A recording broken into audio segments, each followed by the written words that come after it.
I'm Mark Ramsey, and I'm talking today to Rick Matheson. Rick Matheson is a brand consultant and author of a bunch of books, including a very, very terrific one that I just finished called The On-Demand Brand, 10 Rules for Digital Marketing Success in an Anytime, Anywhere World. Hello, Rick. Hey, Mark. Thanks for having me. It's my pleasure. Now hold up the book so I can see it, Rick. This is your chance to Absolutely. sell the book, for God's sake. All right. This There it is is. It's it. just so we know we're not pulling the wool over anybody's eyes. This is a real, authentic book, and it's awesome. Um, So much. Rick, let's start at the beginning. I mean, when we talk about an on-demand world and an on-demand brand, what are we talking about? Sure. So, the book's genesis is just from the perspective or the recognition that we as marketers today are growing increasingly just desperate to connect with today's iPhone toting, blog hopping, video game fragging, text message tapping, I want what I want, when, where, and how I want it generation, right? As the pace of change accelerates, more and more marketers feel themselves falling behind. And what they've really lacked is just the understanding that it's not really about just tracking the latest trends and technologies. It's really what they've lacked are tools or a philosophical framework for creating the kinds of experiences that consumers want and demand in the digital era. And that's what this book is all about. The On-Demand brand is a brand that recognizes that the internet has moved from sort of content retrieval and maybe some basic e-commerce to a world of real-time content creation, collaboration, participation, and exhibition, and that sort of informs the experiences that consumers want in online and digital experiences. And brands who get that are brands that are going to excel in the days ahead.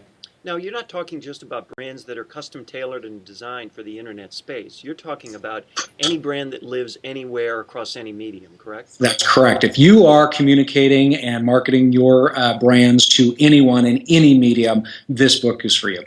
One of the things that I find both exciting and terrifying is the idea that many of my clients, for example, are broadcasters, primarily radio broadcasters.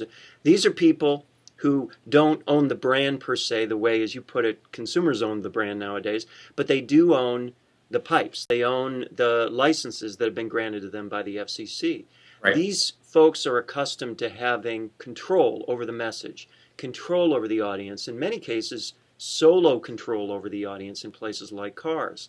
Right. What's the message to a market like that that's being rocked by the fact that they no longer control that sole access to that audience, and that audience wants the content their way on their terms? Right.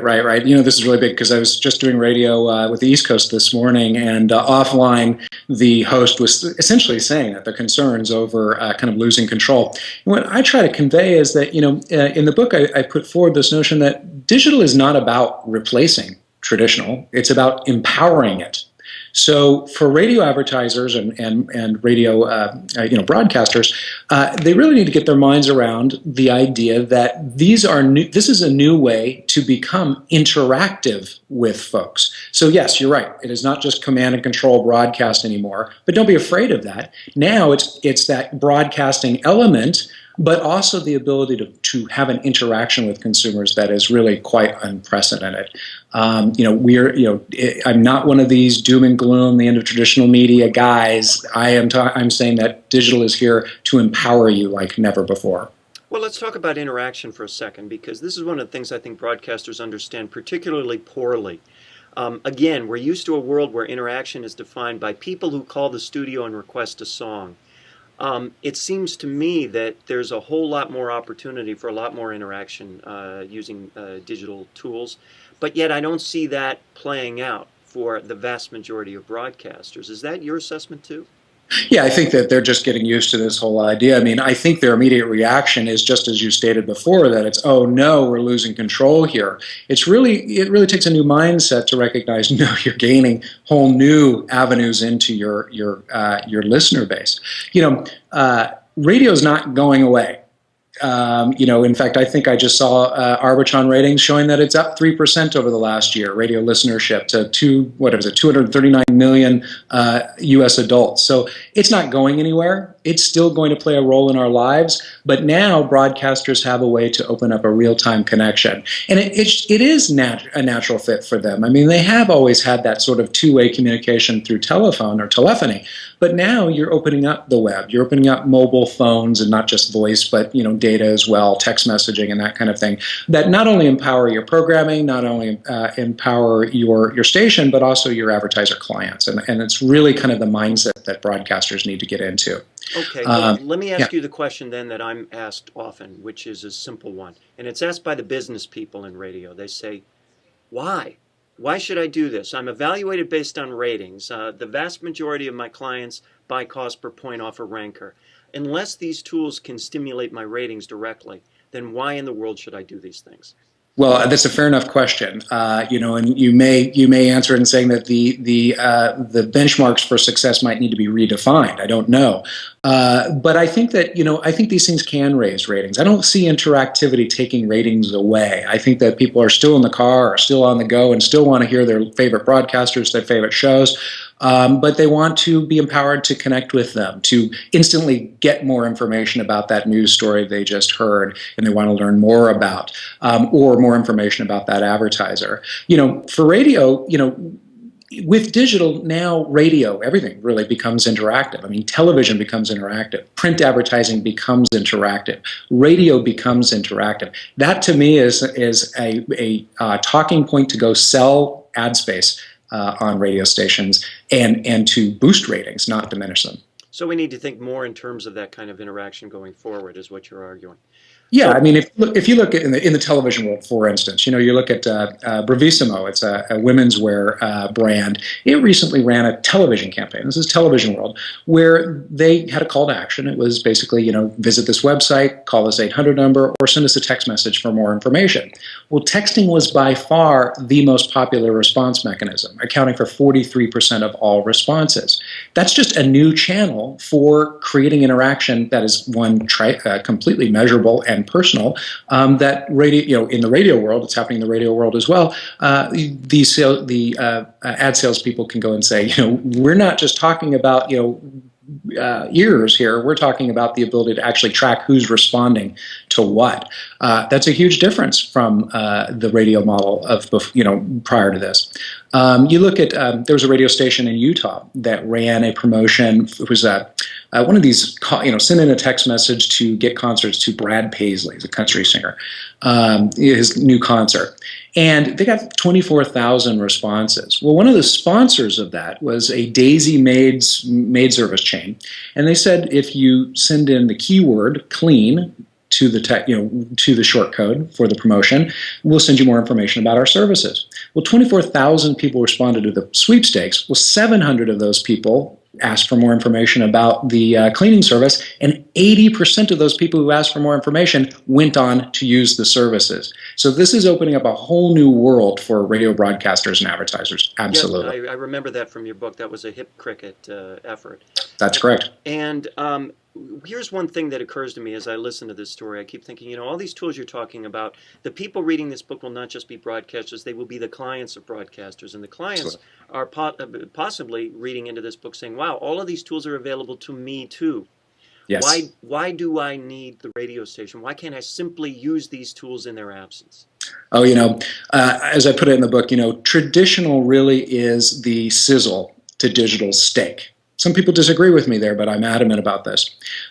In my view, these mass broadcast properties are best used for creating that mass awareness. You're going to get a much larger audience in radio, on a popular radio station or program, than you're going to find in sort of niche websites.